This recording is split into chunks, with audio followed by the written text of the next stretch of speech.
Alright, looks like it's on. So we're live. Let's wait for some folks to trickle in. Yeah, let's see. And there we go. Kiki and Coffee live number 2 with the Spino dude.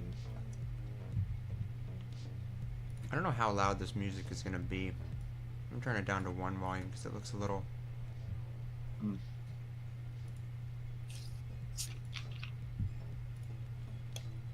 There we go. Hello! Hey, Max is here immediately. He said he could finally make it, and he did. Max made it from his little archipelago. Hello, Max. Hello, Primal Films. How you guys doing? Trying to open up. Oh, there's the chat. I see. Awesome. Yeah, I have like a... my computer screen is like a Frankenstein right now. What an incredible triumph. It truly is. David is very lucky to be in my presence at the moment. He should be honored that this guy, sub 2,000 subscribers, has welcomed him onto his channel. How many subscribers do you have at this point? It's not about size, it's about how you use it. Oh, absolutely. But,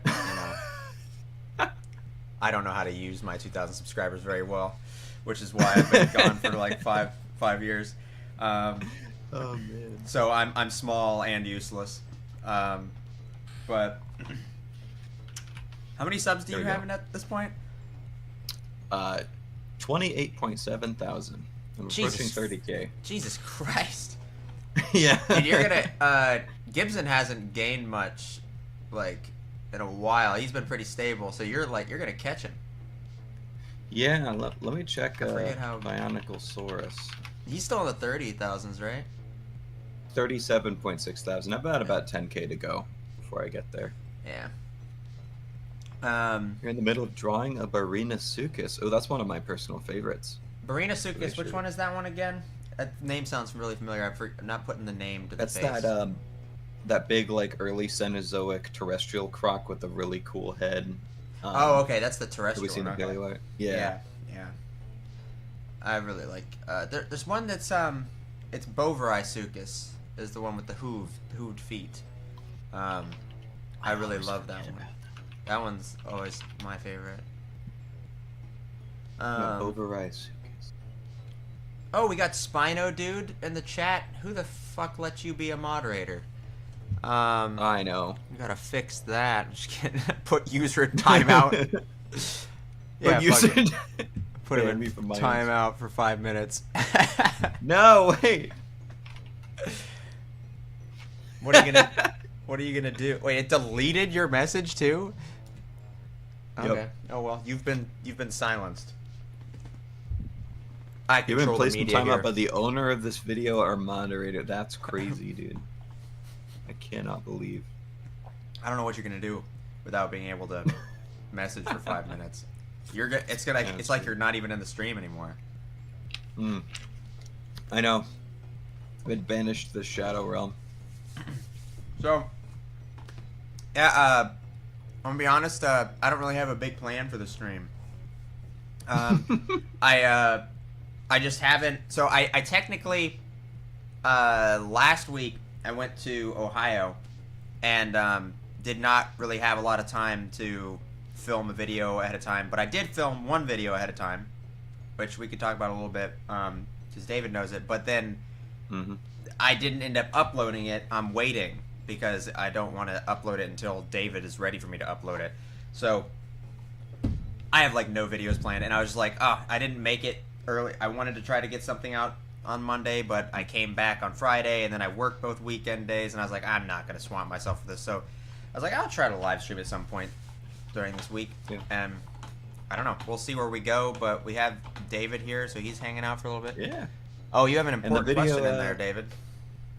I do. I'll get to that in a second, but I wanted to say the video that you helped film for me is going to be a banger, and it does have to do with the one that you helped. I guess I get what you're make trying to him. say. I get what you're trying to Yeah, say. you know what I'm Yeah, trying to say. yeah. But yeah, it's a banger, and it has to do with my latest community post, so it's gonna be a lot of fun. Hmm. Yeah, I'm um, super hyped about it. but yeah, it says, "Where is Marvin? Is he all right?" Honestly, I have no idea. I just know he's in a shoebox in Washington somewhere right now. So. Oh my God! I completely forgot that that's his Yeah. fate. I don't know why I like abstractly like put him in some like drawer that you have in your room, and like you just Nope. have not, you've been neglecting it. But no, that dude, like he's The fallen original apart. Marvin. Yeah, the original Marvin is in a shoebox under Gibson's bed. He confirmed with me like last week. It came up randomly that he still has it, and yeah, that dude was like literally melting.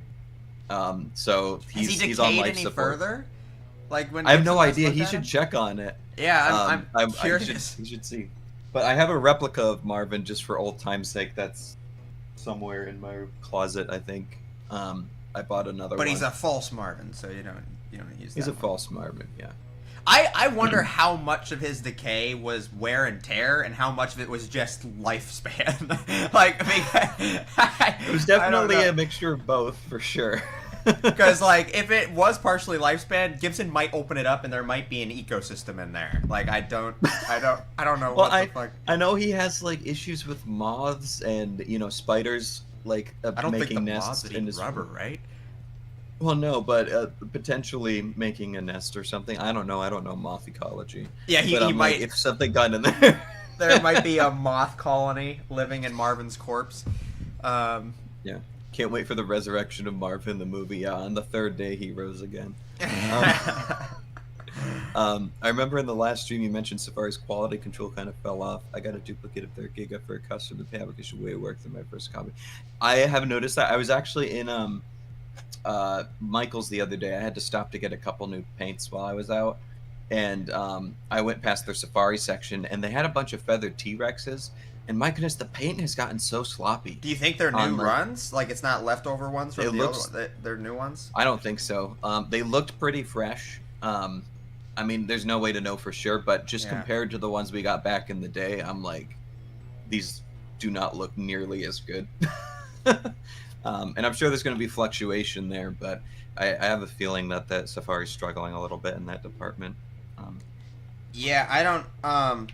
Python movie reviews, or movie productions. I don't remember if I said that in the last video or my last live stream, or if you're talking about David's live stream. But yeah, I don't know. This is kind of news to me. I don't think I specifically said quality control. I must have said something about just like their quality overall. Like, I just don't like the quality of their new stuff. But quality control is something I can't really attest to myself because I haven't. I don't know. I'm curious now. When the hell was the last Safari figure I got? I don't even know if I paid for it. Okay, well, it doesn't count. My ex-girlfriend, I got her the Love Dragon, the Safari Love Dragon. I got that last year. So technically that, but we're not going to count that. That's a cute gift idea. It was very cute. The last one I got that I'm considering actually getting and not just getting stuff to repaint and sell, because I've done that quite a bit, is the Estem and Asukas, the production sample that they sent me. I still have that one. It's in storage right now at my friend's that I'm moving in with. But that's still a cute little guy. The colors aren't great and the paint's not great, but it's a cute little guy. One thing that's interesting though is I was at what was it? Oh, Petco, where I told you where I got the deal on those figures of paint scuffs to paint. Yeah. Like this guy. It's still on my Etsy shop if anyone wants it. But yeah, I was going through some of them, and what was interesting to me is the more recent figures, I'd say from like 2017 onwards, had more obvious paint disparities from the original versions that we got back in the day than the older figures. Like the old ones from like 2010 to 2016, I couldn't tell a difference. Like the Mashikasaurus here just looked like the old one I had back in the day. Maybe they maybe they changed up the technique a little bit for like how they were painting stuff, and then now like with budget cuts or something, like the technique doesn't translate to whatever their new method of production is. So certain figures just aren't. I don't know. They also maybe just have a lot more backlog of certain figures or backstock, you know, and they're just still trickling those out. Yeah. I don't know. I think genuinely some of these wild animals that I have, like, or like the extant animals, like this. I don't even know what they call it. Something stupid. They call this. It's not a wandering albatross. It's a giant albatross. They call it the giant. I don't know. Hey, Camo. Hey, it's a Cameron. Also, I am so sorry if you hear my dogs barking. They're losing their fucking shit right now because my parents and my 3 youngest siblings are going to Florida for a couple days. They tried to book a vacation to Florida, which then they tried to move to the end of May, which we're still going on, but they like messed up and they couldn't quite cancel it, so they decided to shorten the little trip, and they're doing a weekend little trip. And now the dogs are losing their freaking minds because, you know, everybody's leaving. So I'm sorry about that. I didn't anticipate that. Also, is the music too loud? I keep meaning to ask. I have like some of the background music for the Kiki and Coffee stuff just playing in the background. Does anybody know is it too loud? Like, how's the quality on that? I don't hear it at all in the stream. I just turned the volume up. I think I remember in OBS there's like some specific way you've got to go about. It's picking up my desktop audio, and I can see it tracking on here. Like when you and I aren't talking, I can see the sound of the music. And before we started streaming, when I turned it up and down, I saw it going on. So it should be in there. Maybe it's just really quiet.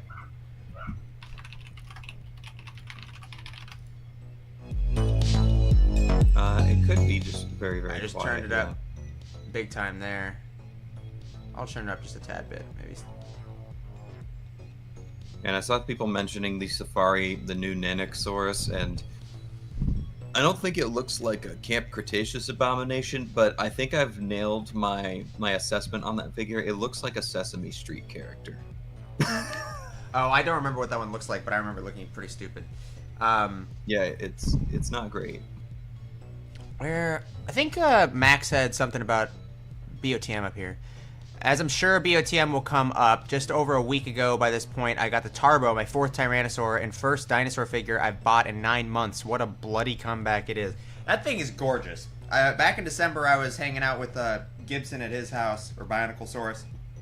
Eric, a.k.a. Dino Man, also came over, and we ended up all hanging out. But he has the Tarbosaurus, and that thing is phenomenal. It's gorgeous. I still, like, adore the design of it. I'm just too hung up on the size. Like, it's not quite the size that I want it to be. And I'm just really trying to resist having too many Tyrannosaurs. I'm trying to just keep, like, the collection in general kind of, like, more curated. I mean, we already talked about it. The Raptors are gone. Every single Raptor is gone, except the little 1/18 scale. So I have the little Dromaeosaurus right here, and I have the little black Velociraptor up here. All the Raptors are gone. This is much more limited. I want to just keep my Tyrannosaurus to just these 3, the Chianjosaurus, the Eutyrannus, and the Albertosaurus, because those are my favorite Tyrannosaurs. Like, literally the genuses. But this beautiful some bitch right here is getting me a Daspletosaurus. So in a box. Yeah, I love that thing. I'm super excited about it because that was the one that I wanted the most out of all of them. It's my favorite design, but the genus itself I don't really care about. So I didn't want to spend money on it because I'm trying to just trying to keep it to BOTM has too many good options, and I'm like I need to just have things I really want. Yeah. Somebody's probably gonna ask at some point, but yes, my Allosaurus doesn't have a head. I addressed this in my the Kiki and Coffee video I recorded that hasn't come out yet, but I just realized yours doesn't have a head, and the one that I have temporarily doesn't have a tail. Yeah. Yeah. So, for context, this is not mine. Someone who reached out to me dropped this on their hardwood floor, and there's some scuffs all over the head and neck, so I've got to touch up the paint for them and send it back. We have a couple good questions in here. But yeah, to quickly address mine, when I contacted David Silva about my black Velociraptor, because it had a weird jaw thing, I was like, hey, am I able to like fix this? Because it was like had an underbite. He ended up confirming I could like take it out and like fix it because I didn't know how it was connected in there. So fix that. But I also was like, hey, I noticed that my Allosaurus, its like left eye was slightly misprinted, like very slightly. But once I noticed it, it was distracting. I actually at first when I saw it, I thought that the red band around its crest was like a little too close to the eye, but it's actually the eye was out of place. So I was like, hey, I like. If not, then it's fine. But like, am I able to get a replacement for this? I'll pay for it or whatever. And he was like, yeah, just like send me the head that you have, and I'll send you a new one. Because I didn't know if he had any extra parts. Because sometimes he keeps like extra parts around and whatnot for errors like that. And so yeah, he's got no head now. But I'm getting sent a new head. So Nice. Headless Allosaurus for the moment. Address to both of you, what figure did you guys regret getting because you thought it was the coolest thing ever at first? Papo 2019 Spinosaurus, the limited one. You regret getting it? Yes. You actually regret getting it? Yeah, I actively despise that thing now. What? I still think it's cool. I don't have it. Yeah. It's gone, but...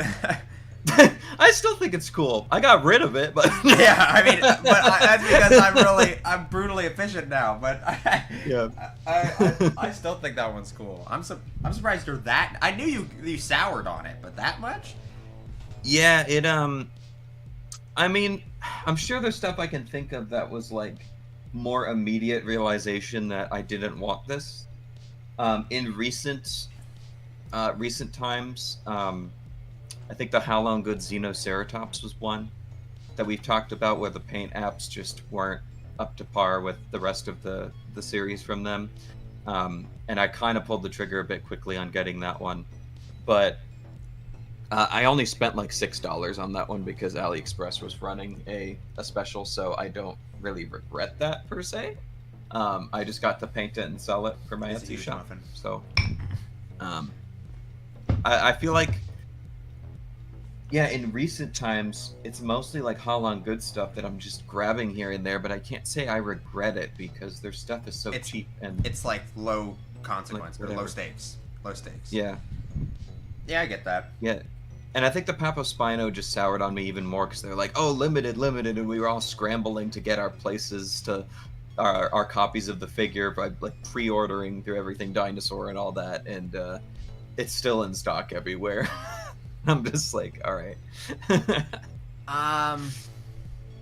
Oof. I don't know if I have a really interesting one like that. Also, it is Kiki Coffee, and I have not addressed that I have some nice, what's it called? It's a dark roast coffee from Starbucks. It's a cool one that they did for the Day of the Dead last year. I forget what it's called, but just have some 2% milk and a little bit of French vanilla creamer in it. I come not with coffee, but not sponsored by Starry Lemon Lime Beverage. You're fired. Get the fuck out. What the fuck is that?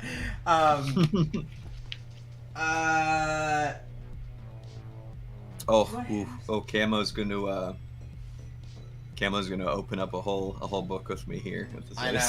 Let's try to catch up to the chat before we get to. Yeah, let's catch up before we get to that. Okay, just for the sake of it, I can't. It's difficult. If I think of a better one, I'll bring it up.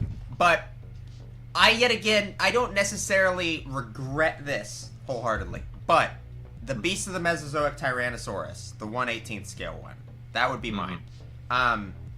Reason being is one, I don't fully regret it because it's a great company. I want to support them. I want to go out of my way and take risks on things like that. But I kind of anticipated that thing was not going to be exactly what I wanted. It was it's just so big. I didn't have a support stand for it, like, that made the posing easier and stuff. And I'm also just not a huge Tyrannosaurus fan. I think Tyrannosaurus is really cool. It's an awesome dinosaur. But, like, it's not one of my absolute favorite dinosaurs.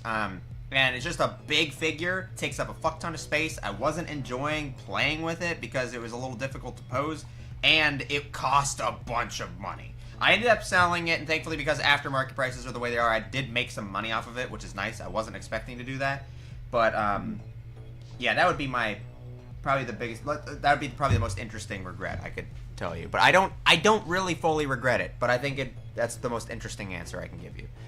I will say as time has gone on, I don't regret getting it because it's still just such a cool piece to have up there with the other Tyrannosaurs. But cool. I think the biggest thing, the closest I've gotten to regretting it is just David Silva confirming multiple times he is going to be re-releasing T-Rex like completely retooled at some one of these years coming up. So there'll be a better one, and I'm like, but here's the thing, like as soon as he announces that, and if I like it, if as much if not more than this one visually, I can just put this one up. There's still people who are going to scramble for the OG version, and then I'll just use that money to swap it out for the new one. But yeah, it's not a great figure compared to the rest of the series. You really can't do much with it, but it looks really cool up there. Yeah, it's definitely an achievement. They did pull it off, and it works. It's just not, doesn't hold up to.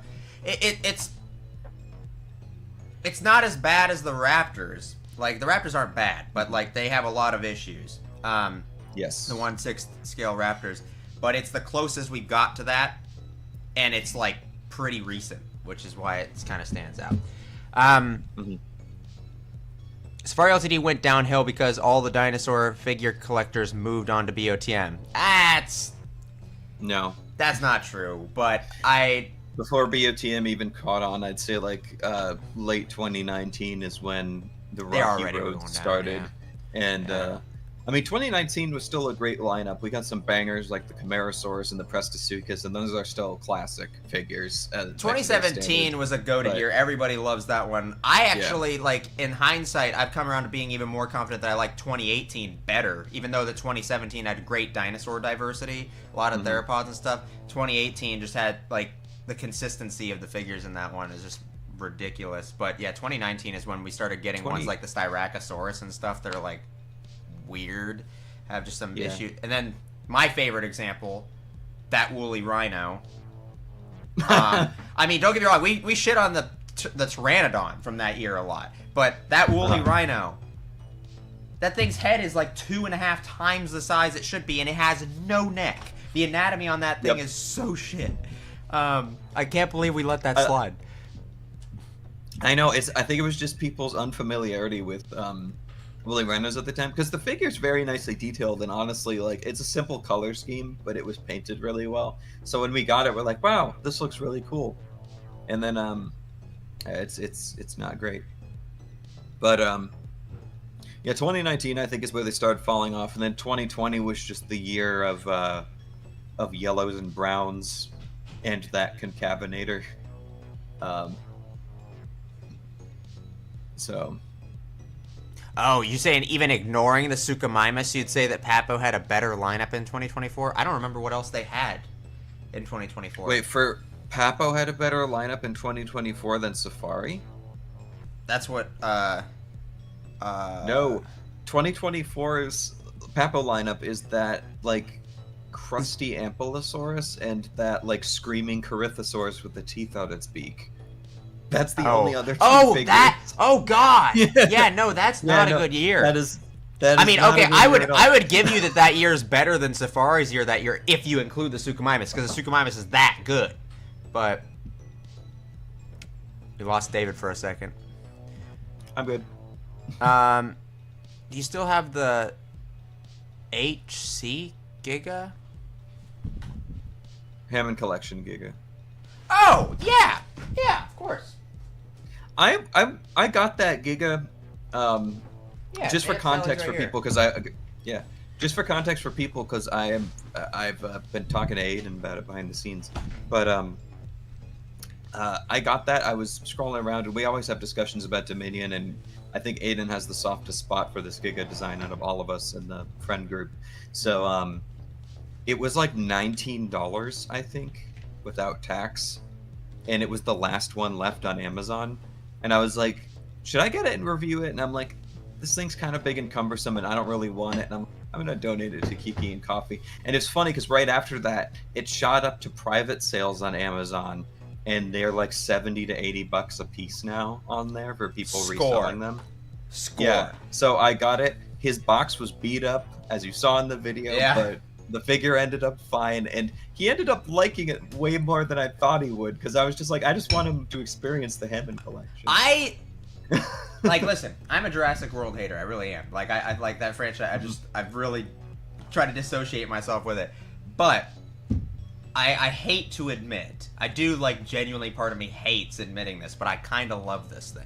I really do. Like, it's freaking fun. It's like, it's just so lightweight. It's great quality. It's a fun design. Now I'm just super attached to it because Aunt Sally. So now, there we go. Now I'm I think it's kind of funny that it's the biggest figure in your collection now, and it's a Jurassic World figure. Yeah. But at least I have a personal connection to it now. I can save it that. Although it has opened the door. David's going to be coming out here to Louisiana to visit me for Jurassic World Rebirth.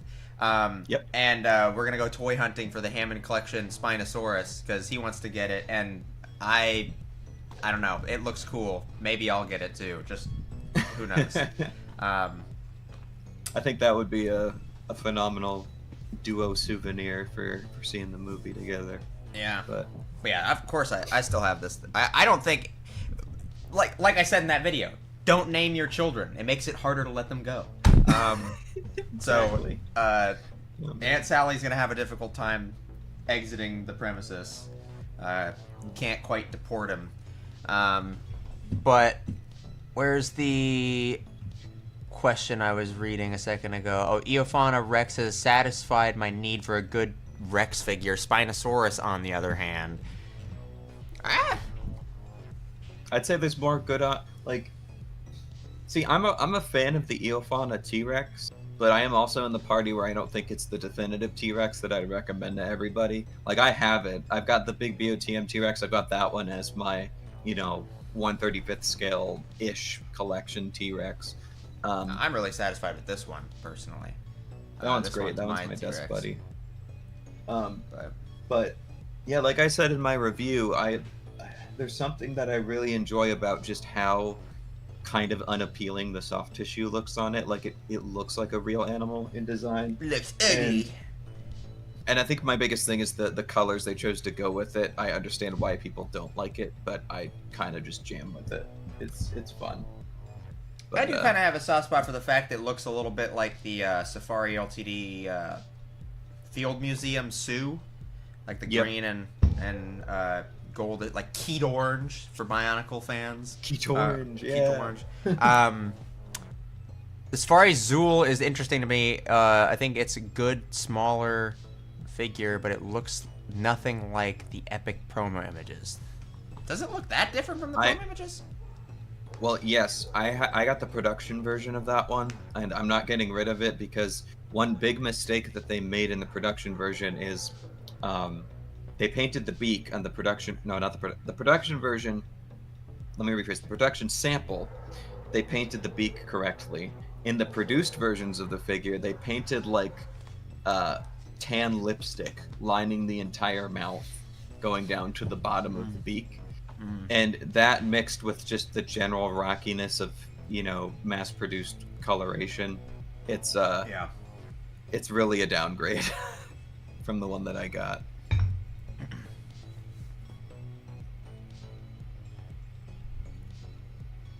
They're just old and slow. Great fig.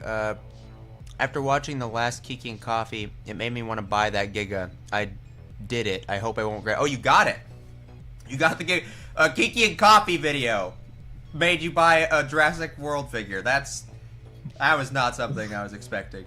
But I'll take it. Yeah, I mean, give Aunt Sally some support. Victims awareness. Where is? I keep losing myself. I think I'm gonna have to just. If you have a question that you've asked and we missed it, please repeat it. Like, cause the chat is, there's genuinely enough people talking here, I'm losing stuff. I know Camo asked me what I think of the New Horizon game. Oh yeah, do you want to talk about that? Yeah, I'm not going to stay on it too long because, you know, anybody who has played it, leave spoiler free because Aiden is actually actively playing through it the first time with me, so we can Please talk don't about spoil it. it for me.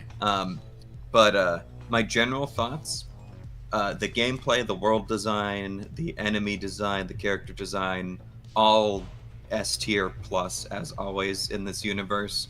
But the narrative was extremely disappointing to me for reasons I cannot discuss in detail. But in the future, I think it would be fun actually if we did a live stream once you finish the game, Aiden, and do like a discussion about it. I think that'd be fun. But yeah, you're in the beginning part. You saw the Slitherfang for the first time, and there's definitely some really cool set pieces, and the environments are gorgeous. I'm actually literally in the middle of that boss fight, but we had to stop in the middle of it. Because I think you were in it for like an hour. You didn't finish it. He's playing it in ultra hard. Yeah, first time playing it, and I'm playing it in ultra hard. I'm getting my ass handed to me. And I'm rusty too, so I'm killing it, folks.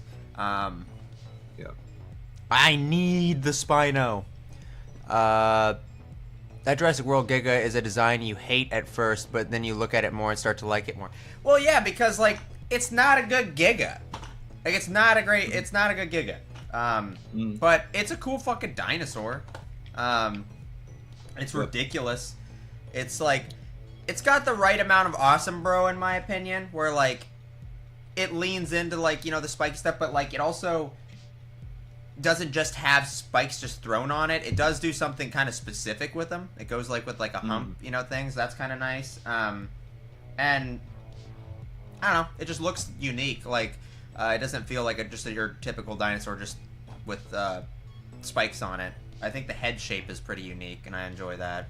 I like the head shape on this figure better than the one in the movie, because the one in the movie has like a super concave, like thin, like squeeze or like pinch to the face, and the crests look enormous from some angles. Yeah, I was gonna say that that figure is the most I've ever liked the design. Like, it is quite a few steps up from my liking of the actual model in the movie, and the model in Jurassic World Evolution, as Dinoxel's a Sheikah advocate. The one in the game is horrendous. Like, that model variant of the Giga is leagues and bounds worse than the one in the movie even. Really? It looks so bad. I feel like I haven't seen this now. Like I didn't know it was that bad. I can pull up the game and stream it because we tested that thing. If you want to look at it quick. Yeah, sure. If you want to go ahead and pull it up, let's get. I think it's because they like adjusted the model so it fit the other Giga rigs slightly or whatever, and just they the were textures trying to and everything themselves just aren't up sometime. to par. Yeah.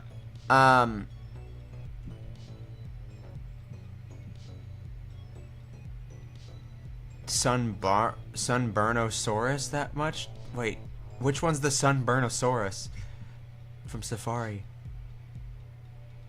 Sunburnosaurus? Yeah, Scrubwood Studio said, everyone seems to hate the Safari Nanosaurus, but I don't hear people talking about the Sunburnosaurus that much.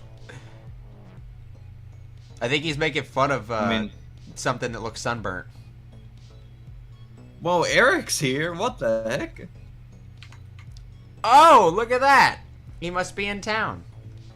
Something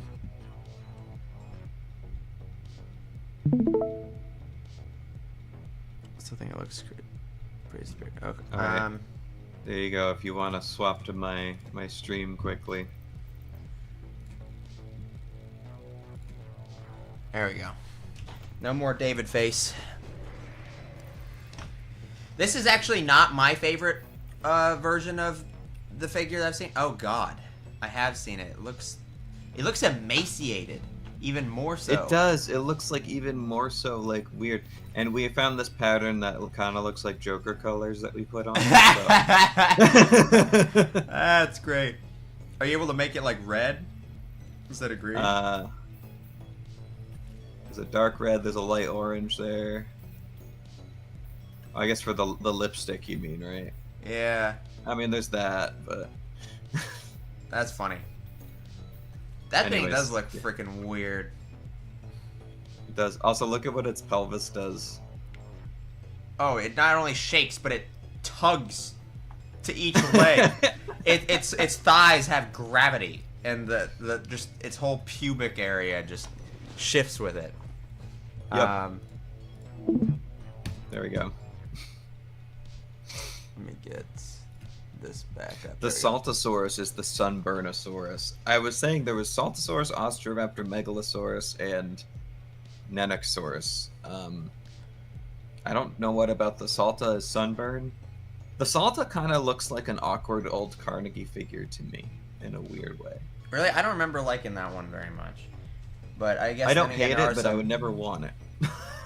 What's that really cool model? I pointed out to you many times. It wasn't Spiral Studios, was it? Is it like Prime One Studio or something? There's a cool.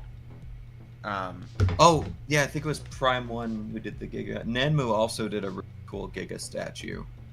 Yeah, there was one that I really liked. I kept talking to you about it. I was like, "Oh, dude, that looks so good." I mean, one, it's really expensive, and I didn't want a Jurassic World. Yeah, but I prefer the Carnegie to the new one too, as well. Dinoxels. Giganotosaurs had thighs of incredible mass. Have their own gravitational pull.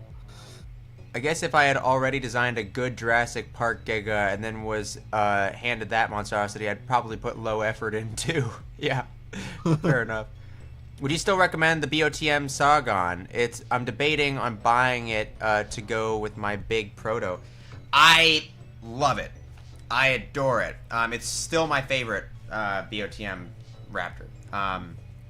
The Roadrunner's on its heels, but yeah, I love it. I haven't sold it yet, so if you want mine, you can have it. I'll even I'll give you a deal on it if you make an offer for it on my eBay page. I don't know if I have my eBay page linked in here. It's on the video where I said I sell everything. The links are in there. You can see my eBay page. But whoa, I'm unbanned. You've been unbanned for a little bit. Sug on these nuts. Don't threaten me with a good time. That's actually a really good. That's a really good paleo version of that joke. Yeah. That's a really good bait. Well, technically, it's supposed to be Sargon, right? Like, because it has an R sound to it. Sargon these nuts. Yeah. You just gotta put a more of a southern twang to it. Sargon these nuts. Sargon. The Safari Saltosaurus is literally bright red with osteoderms that look like blisters. Wait, I gotta fucking look at this thing again. It is. Safari LTD. Kimbo says, "Don't ruin it, Aiden." Oh, what? The southern accent doesn't get you going? Oh God, the proportions on this thing. That can't be right. Dude, it has such a stupid face. They put I think they're trying to go with a diplodocoid looking face or something, but looks like they're putting a hadrosaur head on it. I feel like they should. Yeah, they definitely did more of a diplodocoid face on it. This is the one that you said looks like a Carnegie figure? It gives me old bad Carnegie vibes for some reason. I don't know. It looks more like the Dana's dinosaur kind of level of sculpting and shit that we got from, or like Schleich. It looks closer to Schleich to me, like when they started getting a little better. Yeah. The only Safari figure I still genuinely want is I really like the sculpt on their new Megalosaurus. I would just get it to paint one for myself. I literally I 100% forget what the Anaxaurus looks like every single time before I look it up, and then I look it up and I was like, oh, okay, I remember this now. Doesn't it look like a Sesame Street character? It looks like if Nanoxaurus was a mob that was added to Minecraft, and this is the live action version that was in the new movie. Oh my goodness, that's such a good way. Because it just looks so it looks like somebody tried to blow up a really crappy, lower, detailed version of something. David, go paint a Megalosaurus so I can buy it. I would paint it for myself, honestly, because I really like that sculpt. Nobody makes Megalosaurus figures, and I think it being like one of the first. Oh, is that the one that I said actually I the would use as first a dinosaur. Torvosaurus? Yeah. Mm-hmm. I was actually considering Aiden. I really like the colors of the Torvosaurus in that Minecraft server we've been playing with. I might paint it like that if I get it. Yeah, it's good. No, you should paint it like the Megalosaurus from that mod. Just like a big just fucking brown. glizzy. It is. It's more hot dog colored, isn't it? Dude, it's literally got the tone of a hot dog. Yeah. Also, for context, for people listening, we have a Minecraft server we've been playing on for what, about like 3-4 months now, something like that. Yeah. And there's this mod, if you guys haven't heard of it, called Prehistoric Nature, where when I'm fully serious, Aiden can back me up. Literally thousands of prehistoric animals that you can like dig up out of the ground and make DNA and like clone them or whatever. So we've been making our own parks with the. Do you think it's actually in the thousands? It's like it's in several hundred. It's like okay, it's approaching 1,000, if not 1,000. But like it's probably a lot. It's probably. I'm gonna say over 1,000 at this point, judging by like the lists I saw. Yeah, maybe not thousands. I don't even think there's like. I mean, there's a lot of prehistoric animals we know about and have like recorded, but I think that it's not. I would be surprised if it's like less than 20,000 like prehistoric animals that we have recorded. So like that would be a lot of them. Maybe is there a way I can look up I'm not trying to underplay like how many, because there's a lot. I mean, if there was 1,000, I think it'd be like too much. Like you wouldn't be able to enjoy. But like but I'm just saying that it's difficult to actually.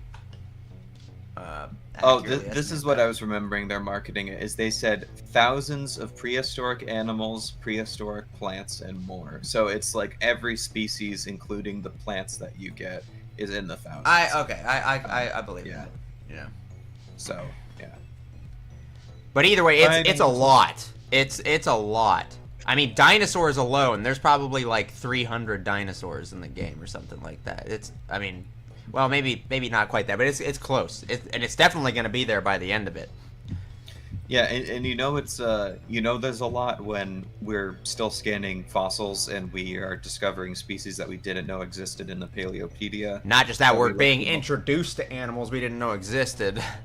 Yeah, there's a lot of animals we didn't know existed, and they're also adding more. Like they just released their first early Cretaceous update for the mod, and we found out that they just did a Jurassic and Triassic drop that they didn't really announce. So they added like Lucititan and Spinosaurus and Giraffatitan to the Jurassic, stuff like that.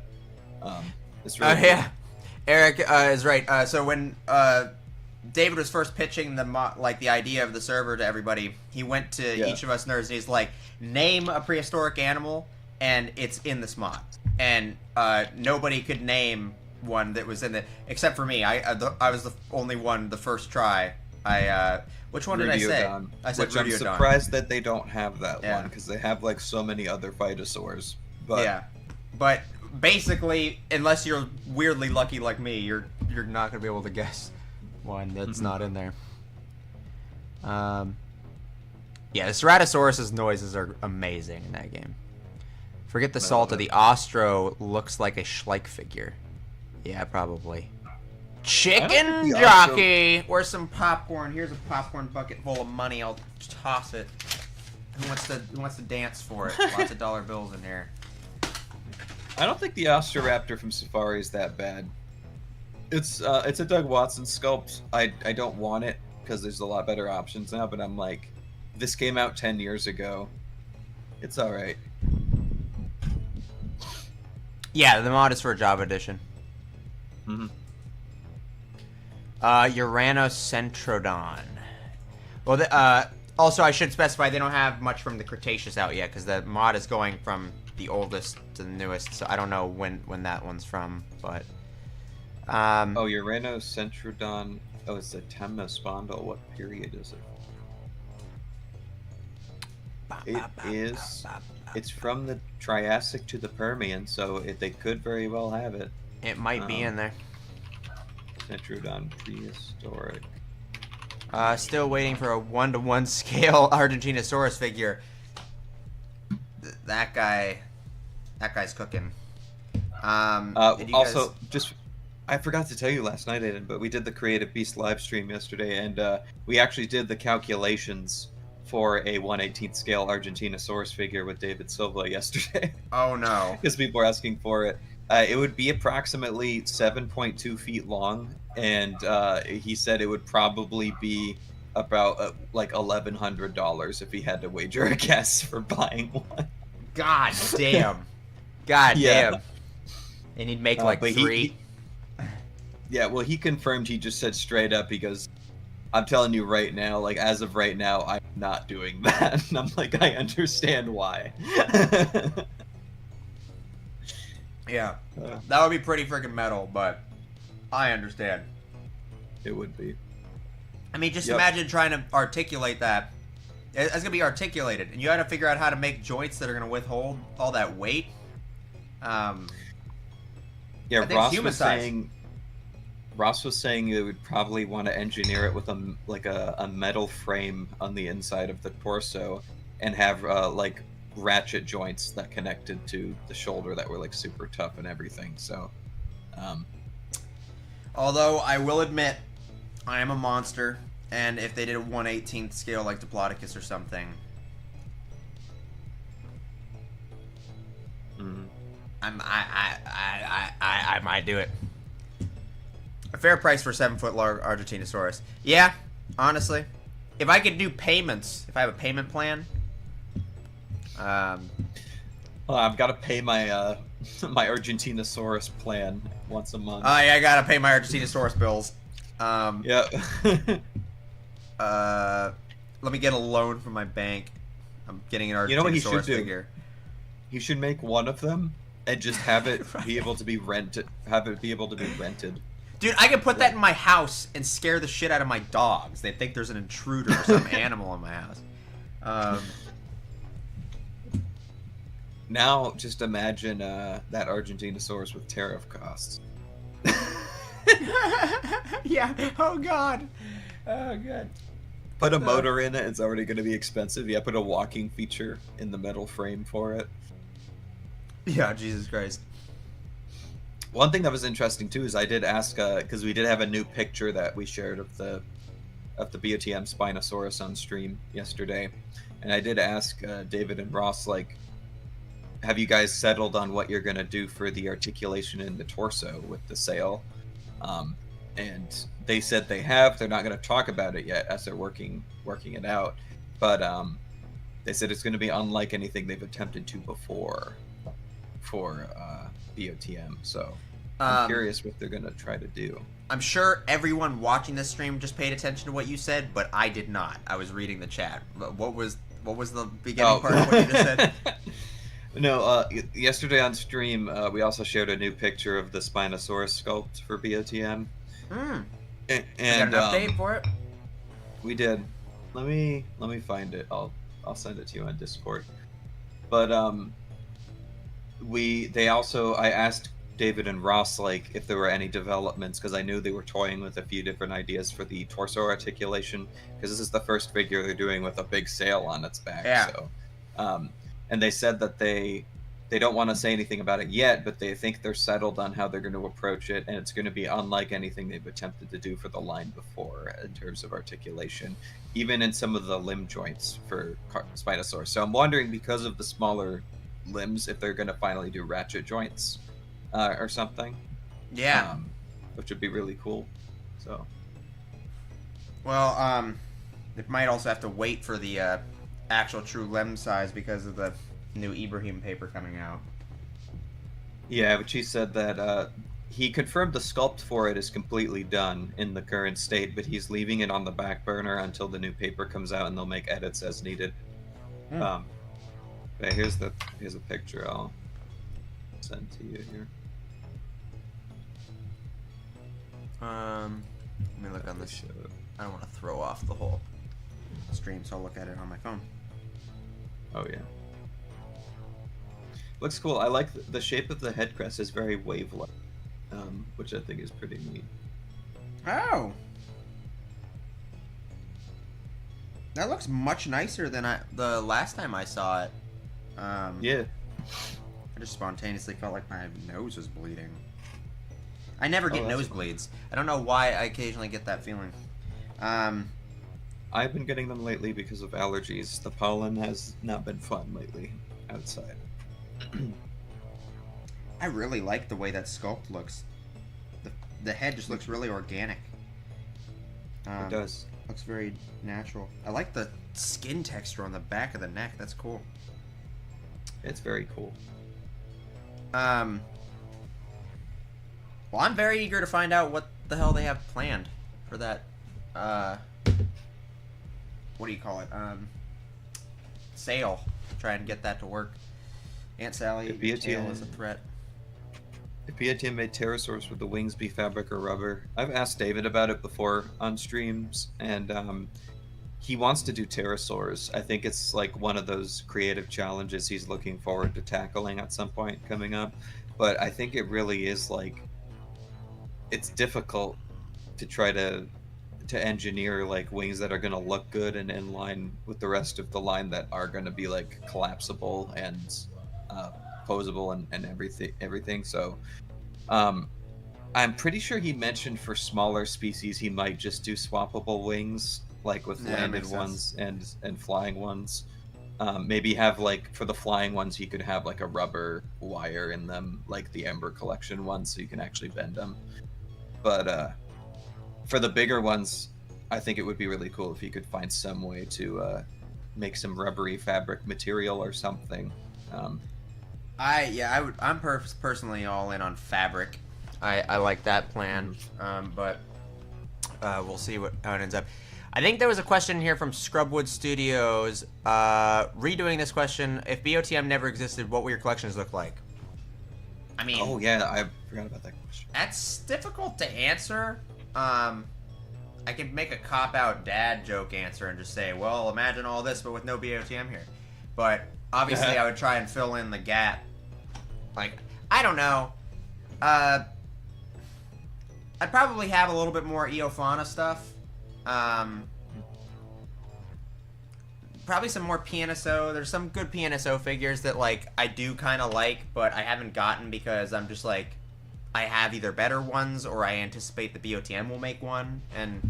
But PNSO I have such a love-hate relationship with. And I do genuinely mean love-hate because, like, one figure they're releasing, I'm like, I fucking hate that. And then the other figure they're releasing, I'm like, I fucking love that. And, you know, there are a lot of them in between. Like, I'm like, I hate part of you, and I love other part of you. But, I don't know, like, I guess How Long Good would be a good one to invest in. Not crazy about them either. Both PNSO and How Long Good have, like, their artistic downfalls where, like, there's certain stylizations they do that I'm just not crazy about personally. How Long Good is definitely much more consistent and they're getting better. PNSO has also gotten better. I will give them credit. But PNSO is, like, worse and more expensive and weirder. Like, they love their scoliosis and their dinosaurs. Argentine tax, put them on. BOTM Sea Life win. I know that David Silva's mentioned something about it. We can remind David Brigette once he's done being bothered by his mother.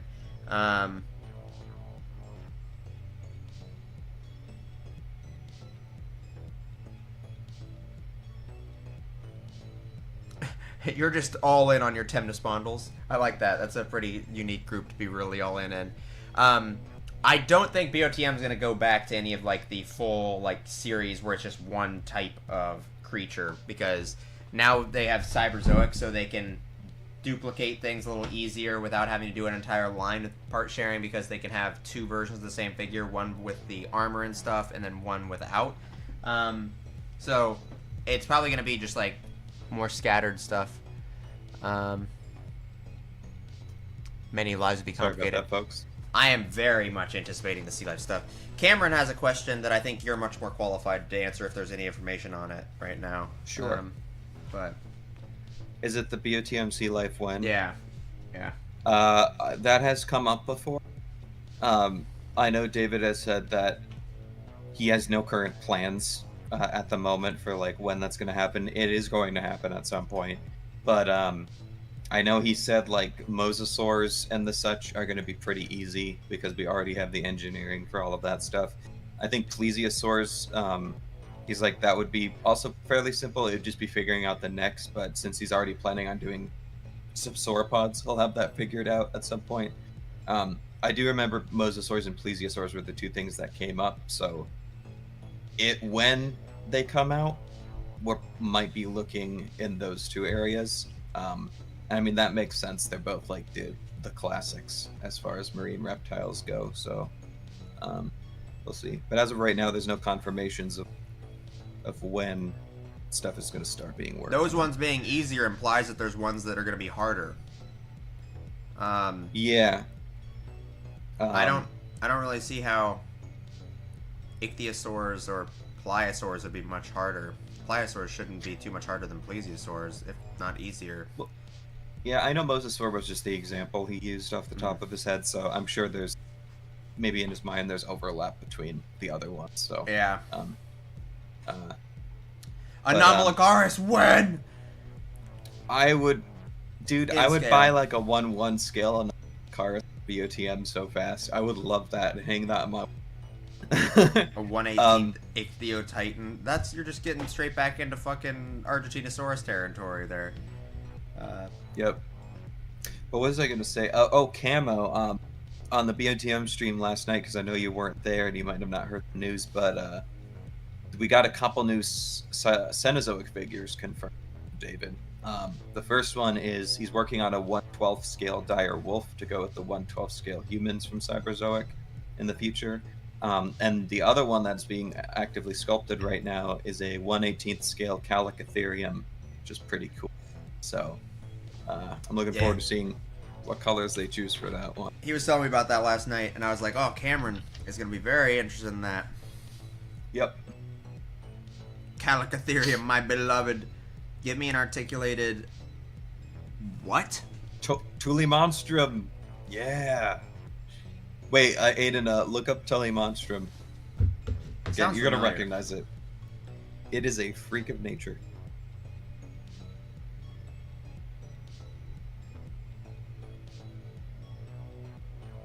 Oh, this dude. Goodness gracious. This thing looks like a fucking spore creation. Like just like some random body parts in areas that should not be there. That's funny. I think a whole line of beasts of the Paleozoic, like sea scorpions and all of those Cambrian freaks in different scales. I mean, they lend themselves to being jointed figures so easily you wouldn't even be able to tell. It would look really cool. Wait, Calicotherium? Bro! There's a lot of love for Calicotherium in here. I'm kind of surprised. I didn't know there was going to be that much love for those guys in here. I didn't think they were that popular, but cool. It was always kind of a sleeper favorite of mine. I've been more... I just think like the giant sloths are a tiny bit more interesting just because I'm like sloths are already such weird animals. I'm like the fact they were like the size of buses at one point is crazy. But well, as I love the perspective that actually those giant sloths are not that weird, and the ones that we have now are the weird ones. Only the really weird ones are actually still alive. That's true. That's a good point. Sloths were a lot more like most of their family group was a little bit more like okay, yeah, that makes sense. But yeah, Calicotherium is something like I'm very interested in checking out from. And Terrorbird's like he's already. I don't know if he's working on them actively, but I know he's mentioned to me and to other people in the streams before. He's like, "We're doing a Terrorbird at some point." Like it's another dinosaur. Happen. It's gotta happen. Yeah, I'm looking forward to that. Whenever we get a Terrorbird. Yeah, that's right.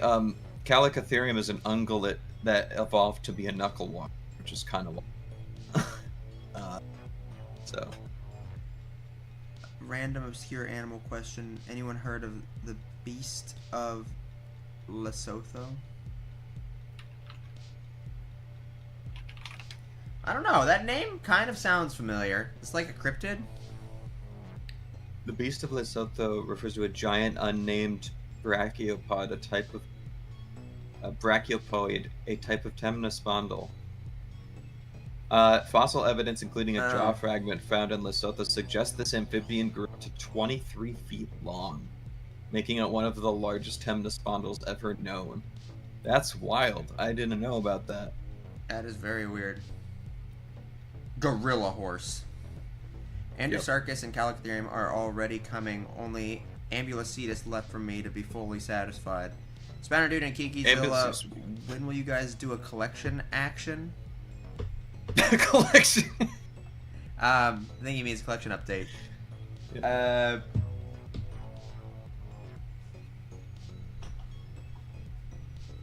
Yeah. I literally, you know, I'm. It's a little sad, but I was like, I don't even know what I'd record for my next Kiki and Coffee episode. And then I realized, you just now made me realize I did kind of promise that I would end up making a collection update at some point. I haven't cleaned up my room enough yet, though, because now that I've started selling a bunch of stuff with my eBay box, I have boxes sitting around. But let's say, I mean, within the next 3 years, definitely. I mean, I'm definitely gonna do one before I move. I really want to show my collection. You know, this is the room where Spino Dude was born in, and I want to have like one last look around before I move on. Yeah. I don't know. I'd expect within the next 2 to 3 weeks, hopefully you'll get a collection update from me, because I do want to do that, and I want to log it as it is. I mean, do we have... Well, actually, we do have another Cyberzoic wave coming kind of soon. So, I don't know when... It's in May. Yeah. Well, David kind of confirmed on the stream last night that the beasts from that wave should be coming before Joe Fest, but the armor and stuff will be coming after, so... Okay, so it'll be delayed again. So the beast should be coming anytime before June. We'll see. I think you cut out a little bit there. I don't know why, but... Oh, I said that the beast should be coming anytime before mid-June. It would be my guess.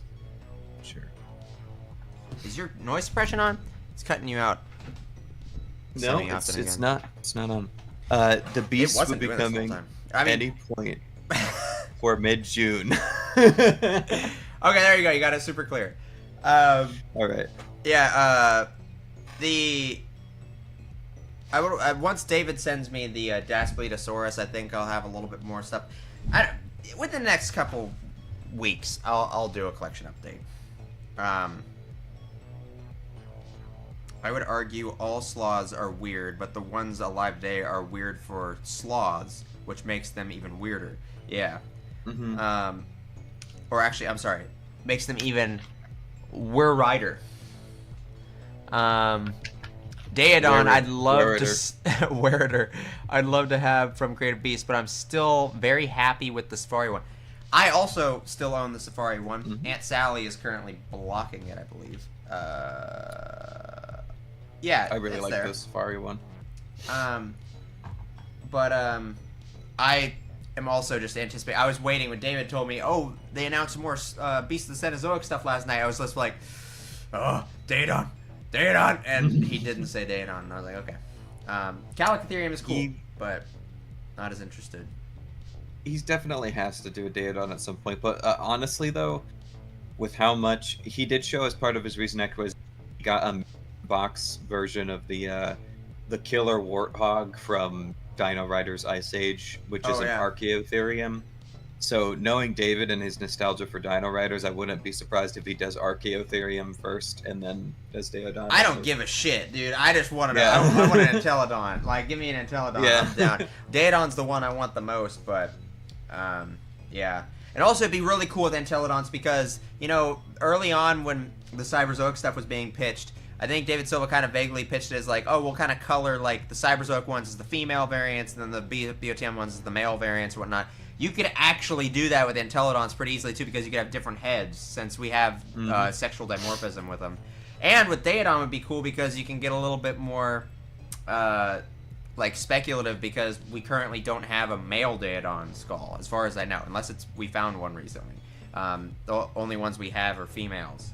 But which is funny because Doug Watson, our boy, did not look into this and sculpted one with the female skull and put ballsack on it. So I didn't even realize that. Yeah, this is a female Daedon skull, and it has testicles on it. You could always pretend like it's a younger, male or something like that. But yeah, if you there's a couple videos out there you can find on the internet where Entelodon experts talk about this. Like pretty much every Entelodon we have, there's two distinct morphs. Like Archaeotherium has some of the best examples of this, and there's a few other ones that have good examples of this. But like the females have significantly reduced jugal bones, or like cheekbones, and like just less exaggerated little bumps and stuff on their face. And the males get ridiculous. Like Archaeotherium was like, for a while, it was kind of like famous for being the most extreme one, but then it turns out like male are like Entelodons in general, like they just have these huge faces on them.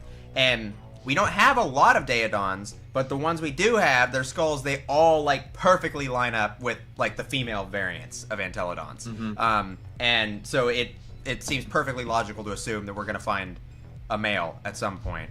And they will have much bigger head ornamentation on.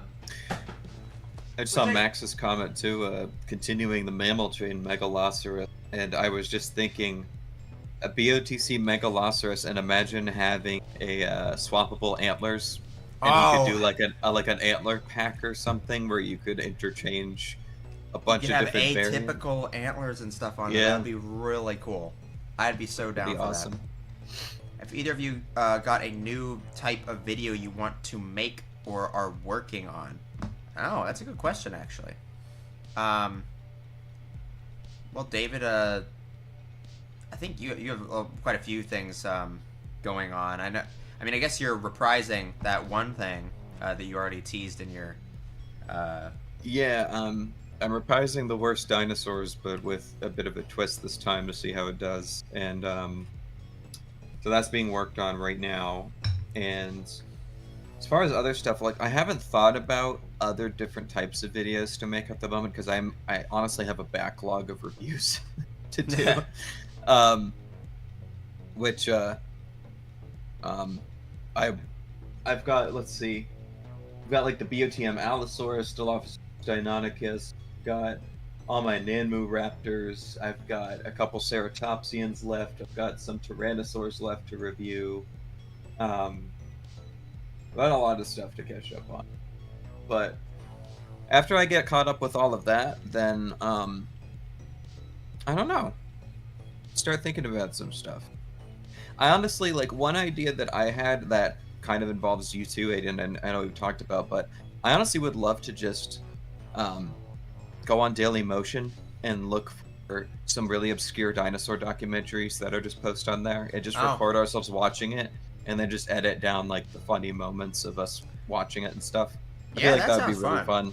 And it could expose some lesser known like paleo media too. Yeah, that actually sounds like a lot of fun. I'd enjoy that. Yeah. So, and we can get like Eric and Gibson in on it too if they want to. That would be some chaotic fun. That sounds great. Yeah. Yeah, I don't know. I'm like still kind of in the baby stages of coming back. Like I'm trying to get into the swing of just like kind of redefining my focus on Kikizilla, and Kiki and Coffee is the focus, because the Kiki Coffees are supposed to be like a platform or a formula that I can kind of just replicate.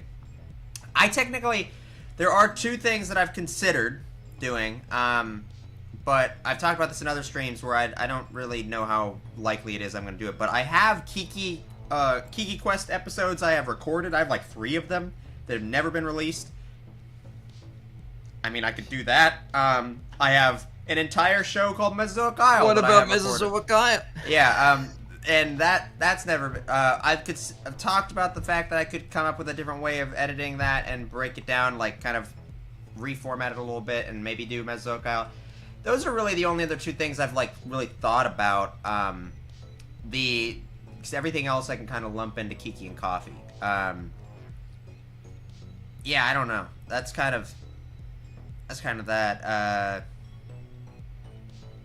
I considered making maybe like a video talking about The Ultimate Prey, my music album, because it's a dinosaur themed thing, and there's a lot of cool behind the scenes stuff I could talk about with that. But yet again, I could just turn that into a Kiki and Coffee episode. I don't know. We'll see. I'm kind of open to ideas and stuff.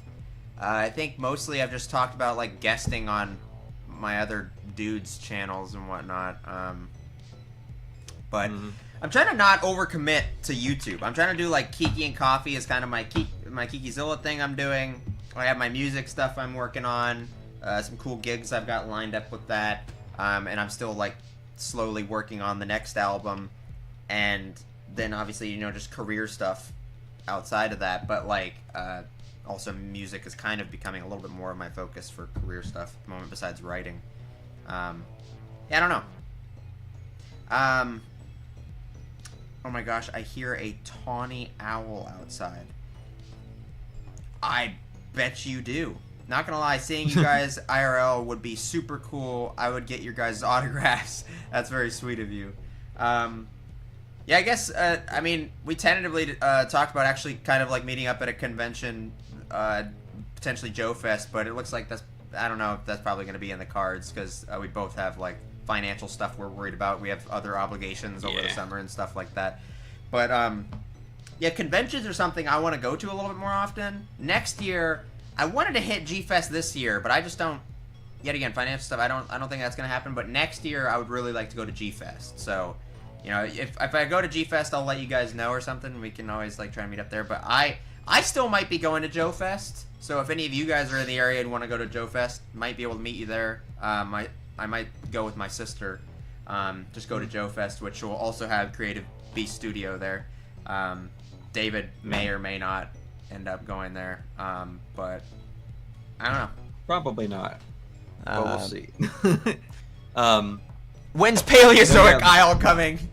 Oh man, you really are just throwing the dirt on my grave right now, aren't you? But no, I was gonna say conventions would be super fun. Like next year, I definitely G-Fest with you if you go, because I've never been. And then I know we're in the talks about potentially going to like Universal Orlando at some point together, which maybe that could be a next summer thing, money depending. Yeah, but maybe for we could probably do a couple like little recorded things in there or something. Might be fun. But yeah, Festival of Joes, exactly. What's Joe? It's like I think it was inspired by G.I. Joe. It's in Atlanta, Georgia, or somewhere. No, it's near. Yeah, it's in Georgia. It's in Georgia somewhere, but yeah, I think it was. I'm pretty sure it was like the guy or some people who worked on G.I. Joe who started the fest or something, and they just did Joe Fest, and it's just a toy another festival. big toy convention. Yeah. One of the minor people who pronounce Mesozoic as Mesozoic. I mean, I guess I'm still kind of guilty of saying mesotherms sometimes, even though it's like I also say mesotherms. So I guess I feel like I've heard Mesozoic more than I've realized now that I'm thinking about it. I feel like it's like an English thing, like overseas pronunciation.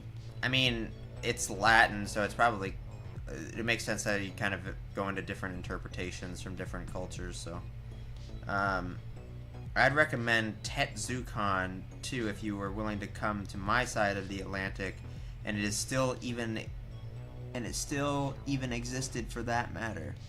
I think that's Darren Natius Con that he does. That's is that just in Britain? New Or Zealand or said other side of the Atlantic. Not the Pacific. I mean, I guess it depends on how you spend the globe, but True. I would love to go to one of those, but none of them are near me. I mean, yeah, it's like a 5-hour drive for me to get to Joe Fest, but my sister and I want to go to a convention together, so I think I'm going to try and arrange that one because just I get to meet the Creative Beast guys, so that'd be cool. But I've gone to a couple anime conventions with her, and we think they're pretty fun. And That's still on my bucket list too. I've never been to one of those.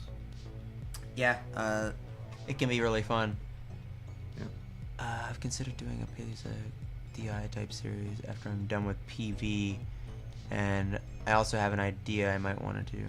Raptor Attack, same. I live in New York. No, I'm not in New Zealand. LOL. It was in London for 12 years, but it has been revamped to DinoCon and is now held in Exeter, Southwest England. Okay, gotcha.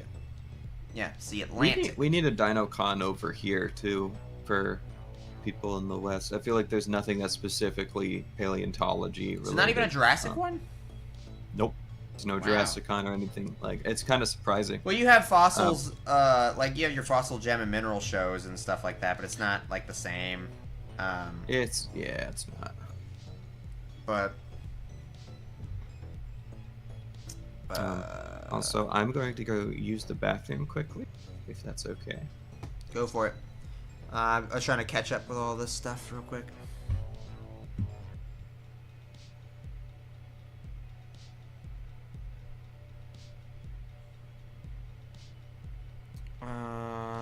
I know it's very unrealistic, but my god, if I ever get a BOTC Giga Hinga, I would explode with happiness. What is that? Giga Hinga. Is that... Check this out.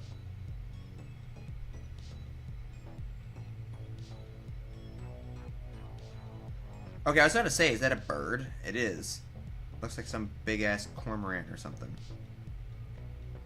Giant darter that lived in the late Miocene and early Pleistocene. That's pretty cool.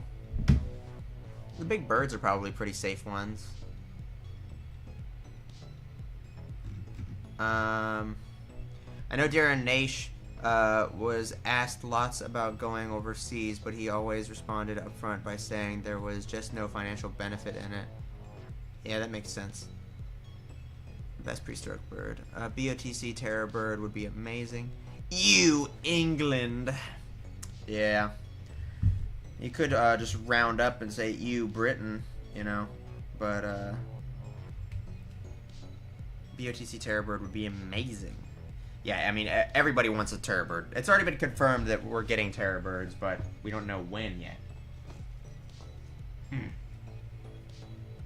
This chocolate muffin is fire. It's not too chocolatey, but it's really nice and muffiny.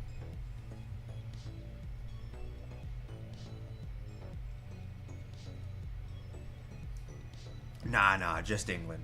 POV, BOTM releases a...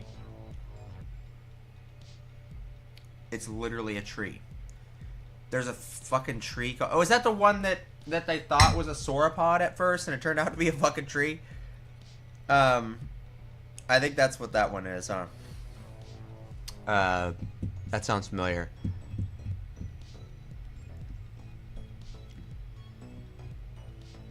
I think that this is a very big one here, though.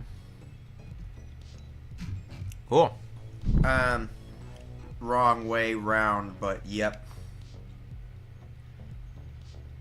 Wait, so they thought it was a tree, but it was a sauropod?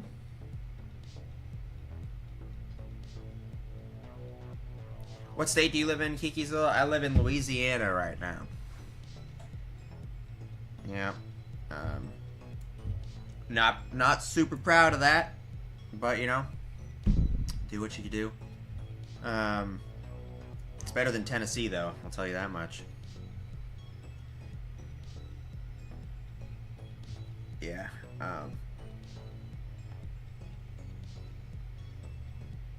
What's another chimera? but some of it was an Abelisaur.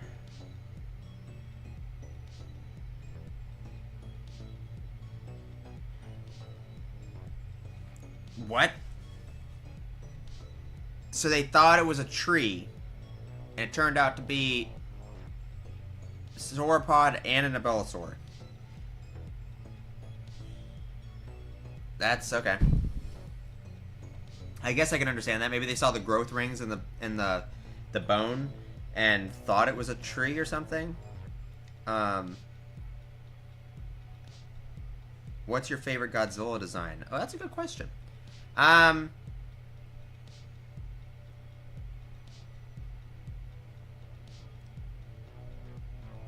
It's like such a tight, so tight between a few of them. I'm just gonna go ahead and say GMK.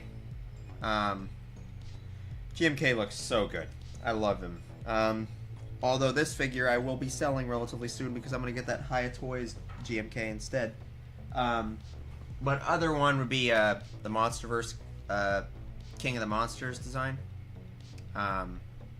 Love that one. I mean all the Godzillas I have over here are like my favorites. So you have like 2014, but I prefer the King of the Monsters one a little bit. And then we have 1964. Love that one. 1989. I love Heisei Godzilla in general, but the 91 and 89 ones are my favorite. He looks the meanest in those movies. 2001. Final Wars looks awesome. But I think -1, and I gotta admit, Shin Godzilla has grown on me a lot. But GMK, Earth, and Ultimate. Oh, the 2 anime Godzillas you have in there. Ultimate is the one from that really awful show. What, Singular Point? Yeah. Yeah, I did not like Singular Point very much at all. Well, it had some cool concepts in there. It's just a fucking horrible show. Like it just doesn't know how to be a story.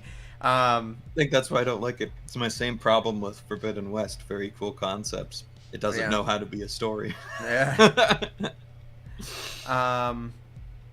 Yeah, we were just I was just asked what my favorite Godzilla design. What's your favorite Godzilla design, David?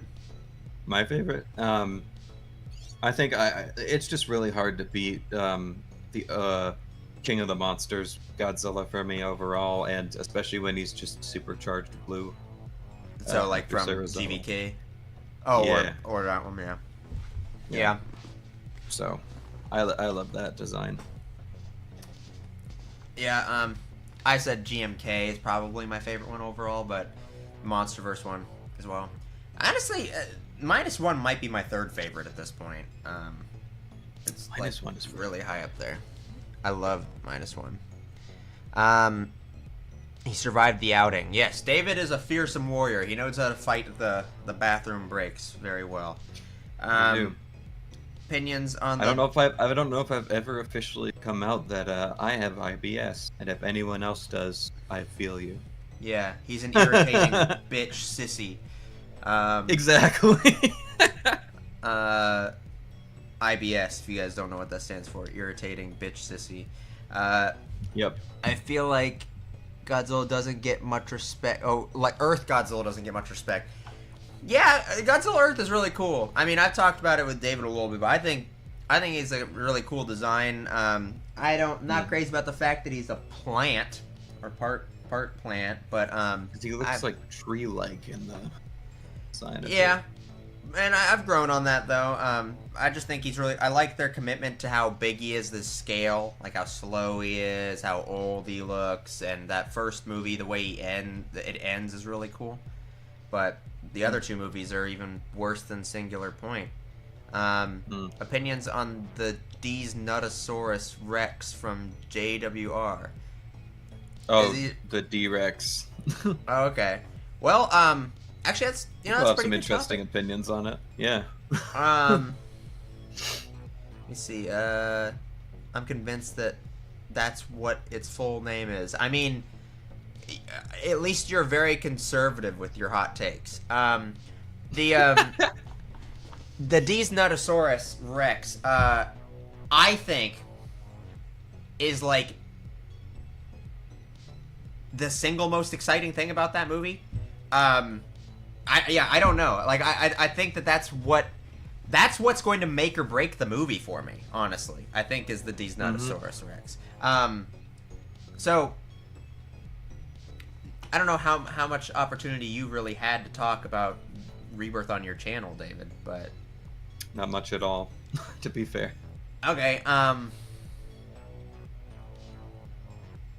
guess to summarize, do you want to like where's your like if you were to summarize your feeling on the franchise at this moment, like, and where you're sitting at with it? The like, feeling on the franchise at the moment, I think since Fallen Kingdom and Dominion, in the gutter, but it's not unrecoverable like some other franchises are. Like, I feel like the latest JW trilogy is easily ignored, and what I like about Rebirth is it sounds like you can watch like the first JP and then just jump to this one if you wanted to, which is kind of what I like about the series, is they're kind of their own contained little stories.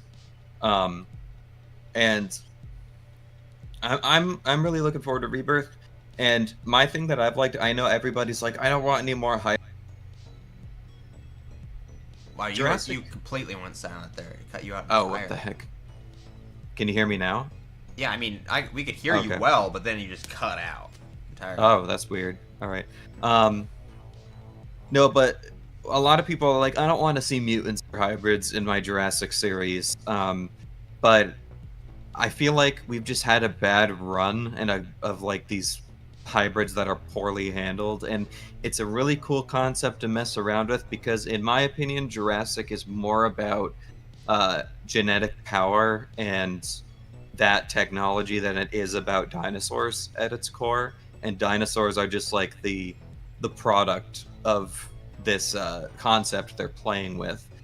And I think the D-Rex has the most potential to just show the most messed up side of genetic power during the learning phase of Jurassic Park and learning how to make these animals than the franchise has ever shown before.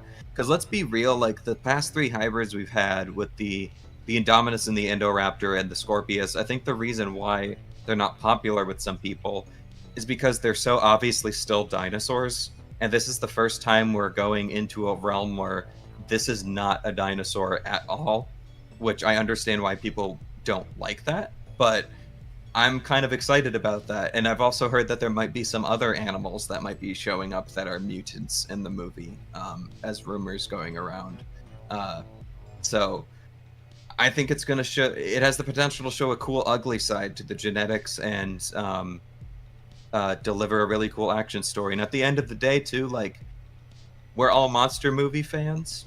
And if the D-Rex turns out to be written well and be a really cool, fun movie, then it's another cool kaiju movie. Throw Jurassic World Rebirth into the with it, you know?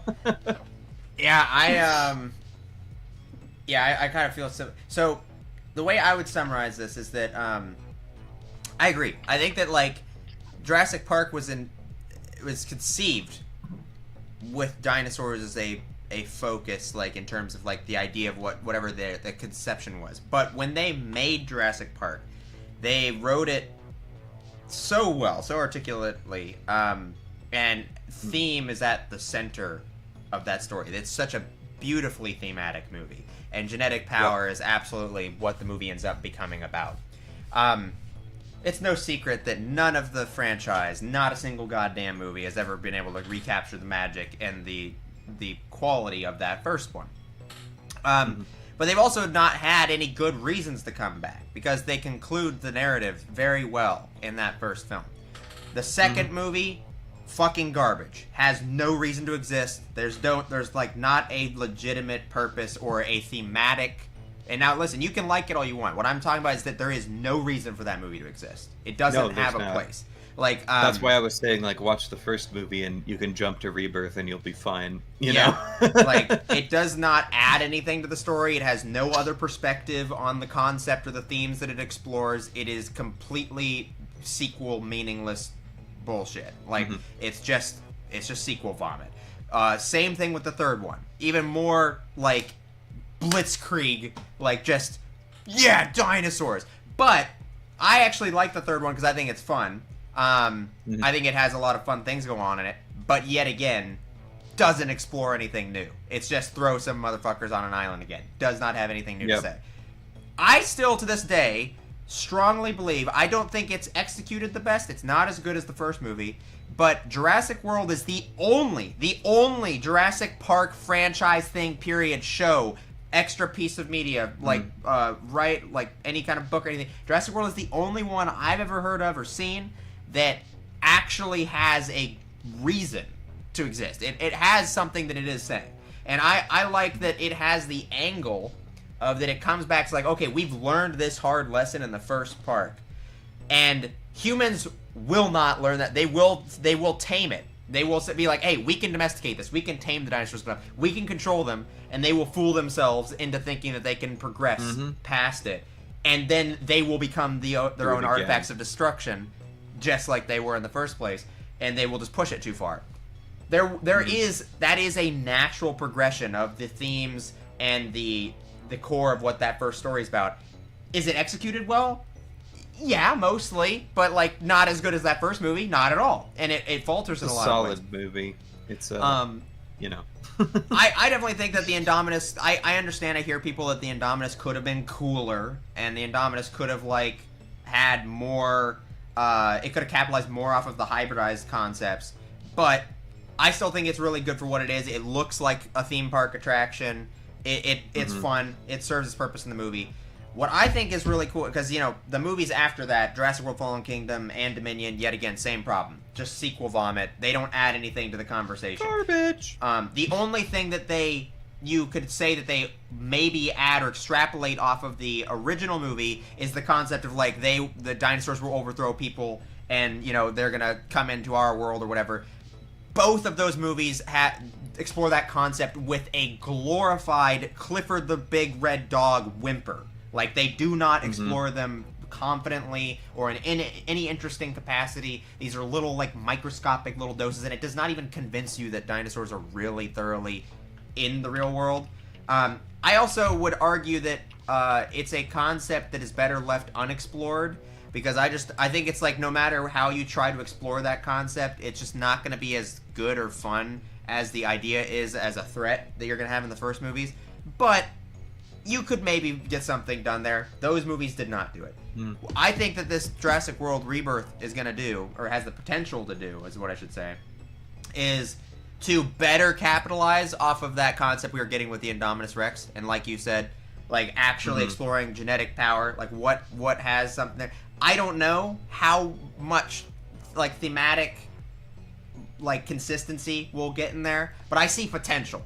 I see a lot of potential in it. I think it could just be in a simplified way, maybe a better like version or like a adjacent version to what we're kind of doing with Jurassic World. I just think that the movie looks made better. Like that's what it looks. I'm just hoping for a more visually appealing Jurassic World-esque movie with you know, some more interesting concepts to play with and some what was I gonna say, a darker tone, because I have heard from some people who have seen some stuff behind the scenes. They're like, Gareth is bringing a darker tone to a lot of the scenes, and I mean even in the trailer too, a lot of the shots like have more of that original Jurassic Park feel. Like even the little snippets, something about the zoom in on the Velociraptor feet under the table, and that red scene with the D-Rex like halluming over the guy in the chamber. I'm like, there's stuff like that. I'm like, fantastic visuals. Yeah, I'm like stuff like that, like little things like that, vibe-wise, were just completely missing from the Jurassic World trilogy. Yeah, as a whole. So I will admit that, like, artistically speaking, there were some really cool shots that J.A. Bayona, as much as I don't think he's a good director or didn't direct well in that movie, or at least his story is garbage. I don't know where I want to exactly blame it, but like, I'm not a fan of J.A. Bayona. I'll say that right now, but I do think that there's a number of shots that are very inspired and very cool in Jurassic World Fallen Kingdom. That's my... Is it my least favorite movie of the three? It might be. I'd say it's... I don't know. There's a lot of pretty set-piece shots in Fallen Kingdom, but I feel like because I remember especially with the Indoraptor part of the movie, he was like marketing it as it was going to be this big horror thing where these people were stuck in this claustrophobic Yeah. mansion with the Indoraptor, and I was like, Marketing. nothing was really insane. nothing felt scary. Like it felt like every shot we got was like, yeah, that's pretty, but that's more in like an awe-inspiring, like look at the color and the framing kind of thing. There was nothing that drove home, you know, how the scary situation they were in, or drive home like the horror vibes. If anything, all of the scary like death scenes in that film came across as comedy or lighthearted than they did actually terrifying. So Yeah, I'm not even gonna humor both of those movies with the honor of getting like a thorough ranking. I just think Jurassic World: Fallen Kingdom and Dominion are pathetic, and I'm uninterested in them. yeah. And they're both really embarrassing in really different ways. Like they really are. Like that's why I was like I was struggling to pick which one I dislike more, because I just like. Yeah, I mean, I know that Dominion's been being torn apart more by, like, just general film critics and stuff, and, like, analyst channels and stuff that I've been seeing. Rightfully so, because I feel cinematography-wise, it's really awful, and it doesn't have... It's so much of the magic from the first Jurassic Park movie is lost in this movie, but also Fallen Kingdom is, like, really fucking stupid in a lot of really key ways. So I don't know. Fallen Kingdom is really, really stupid, but I still think I'd pick it over the other one just because I find it more entertaining. Like Dominion was genuinely just boring for most of the runtime, and surprisingly so. Surprisingly boring. And just like one thing that's like, call it morbid. Right. Yeah, one thing that's call it morbid, but that's a draw for the Jurassic films for me is the character death scenes to the dinosaurs are always super memorable. Like that's just a given. Like you're gonna get that. We got Jack in Dominion. Like what the guy what was the only like main villain died at the end? That's what his name was, puppets. Jack. Yeah, no, I said we got Jack, but his name was Louis Dodson. I get what you mean. We got Jack shit. Yeah, like we didn't get anything in there. Yeah. And I mean, the Giga killed an already burning locust. No, that was the other death scene. The guy got pinned down by the baby Carnotaurus and the Lystrosaurus. Yeah. And then got eaten by the mechanical armed Baryonyx. Dude, his scream. Like that guy was the best actor in the whole fucking movie. When he did that scream, it was pretty great. Like I actually really enjoyed his scream when he's like sitting there. But like also, what? That scene is so stupid.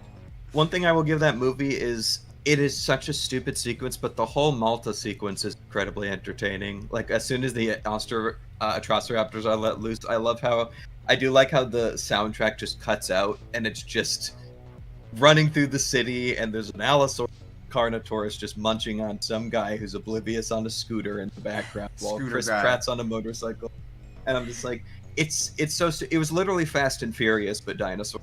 Well, it's funny. It's funny you say that because I was actually going to say that sequence definitely is, but I was going to say that Jurassic World: Fallen Kingdom is like a Fast and Furious, stupid, and Dominion is just like